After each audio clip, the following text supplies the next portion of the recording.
Muntik na. Muntik na mahuli si Pink Lacson sa kanyang sinabi. Bakit kaya hindi niya tinuloy? Ang sabi patuloy ni Presiding Officer Judge Chis Escudero, nabitin kami. Pagka kasi nag-acknowledgement receipt, no? Halimbawa, bumiyahe, meron ding informant yung informant, ginasusan, o bumili ng sigarilyo sa sari-sari store, nagkape, kasi kausap yung informant. Wala ka makikitang... Oh, thank you, Mr. President. Kindly wind up, Senator Lacson. Pati ako nabitin eh. Kasi kung tinuloy niya yung tanong niya na yon, sigurado, madadali siya. Kasi pag sinabing confidential funds, kasi mga kababayan, malinaw yan kahit i-research nyo pa. Pag sinabing confidential funds, confidential nga ni.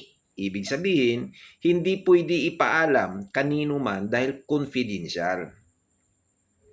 Pero alam ni Kwan yan alam ni Senator Pink Lacson. Alam niya yan kasi naging hippie ng pulis yan.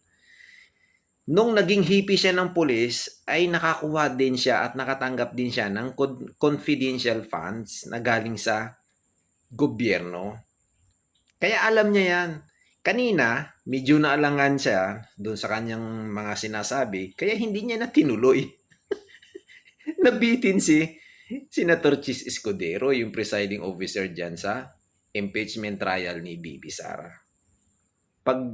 Pag-isipan nyo mabuti at laruin nyo yung utak nyo kung bakit nila idinidiin yan si Bibi Sara sa confidential. Kasi nga, halos lahat ng sangay ng gobyerno napakalaki ng confidential funds. Yung Office of the President lang, yung kay Marcos, dihamak ang confidential funds niyan. Bilyon. Baka nga hindi lang bilyon, baka trillion pa. Samantala si Binday BP Sara, 125 million confidential kuno. Doon sa pag-iimbestiga, lumabas, 150. Sa makatwid, yung confidential funds ni BP Sara, abunado pa siya. Akalain niya yun. Tapos ngayon, ang iniimbestigahan ng mga uplok na ito, mga tuplok na ito, itong mga bendalo na ito, yung 125 million confidential funds ni BP Sara, sige nga, aakalain nyo, ginamit naman pala sa maayos at magandang pamamaraan. Malinaw na sinabi ng testigo, ng witness, na inilaan dun sa mga gamot, mga terrorism, di ba? Kaya yung mga tanong ng mga senador na mga walang kakwenta-kwenta, puro lang pampolitika yung tanong nila Bukod tangin na lang daw si Inday BP Sara ang idinidiin nila sa confidential funds. Bakit sila? Wala ba silang confidential funds?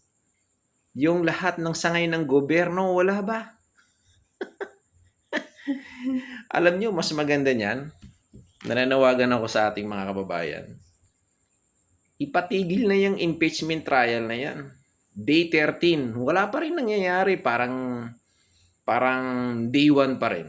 Paulit-ulit na lang yung tanong, tapos lahat ng mga testigo, witness nila, ay sablay. Pero pag nagbalita sila sa TV, sa news, pag naglabas sila ng press con sa kanilang side, ay ang galing nila. Oo, sila daw ay nilamon ang mga Duterte attorneys, wala daw nagawa sa kanilang panig. Grabe na pa kasi nungaling, no? Alam namin lahat ang mga ginagawa niyong kalokohan. Yan ay puro panggigipit at kadramahan lamang. Babawi kami sa 2028 election.